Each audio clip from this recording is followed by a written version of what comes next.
नमस्कार, Vidarbha city news मध्ये मी आपलं स्वागत करते. अमरावती गुन्हे शाखेची मोठी कारवाई. 11 गोवंशांना जीवनदान, एक आरोपी अटकेत. बकरीदच्या पार्श्वभूमीवर अमरावती शहर गुन्हे शाखेने मोठी कारवाई करत कत्तलीसाठी आणण्यात आलेल्या 11 गोवंश जनावरांची सुटका केली असून एका आरोपीला अटक करण्यात आली आहे. या कारवाईमुळे परिसरात खळबळ उडाली आहे.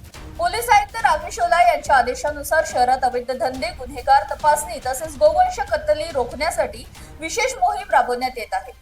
त्याच अनुषंगाने गुन्हे शाखेचे पोलीस निरीक्षक संदीप चव्हाण यांच्या नेतृत्वाखाली पथक पेट्रोलिंग करत असताना गुप्त माहिती मिळाली की आझादनगर परिसरात एका टीन शेडच्या गोवंशी जनावरांना कत्तलीसाठी डांबून ठेवण्यात आली आहे. माहितीच्या आधारे गुन्हे शाखेच्या पथकाने घटनास्थळी छापा टाकला.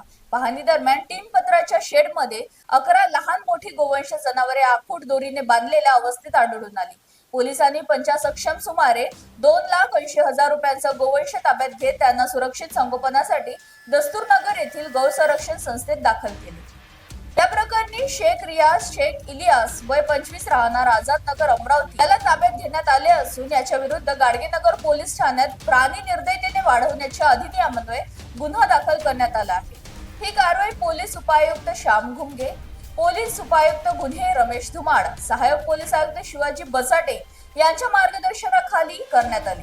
कारवाईत पोलीस निरीक्षक महेश इंगोले यांच्यासह गुन्हे शाखेच्या पथकातील अधिकारी व कर्मचाऱ्यांचा सहभाग होता.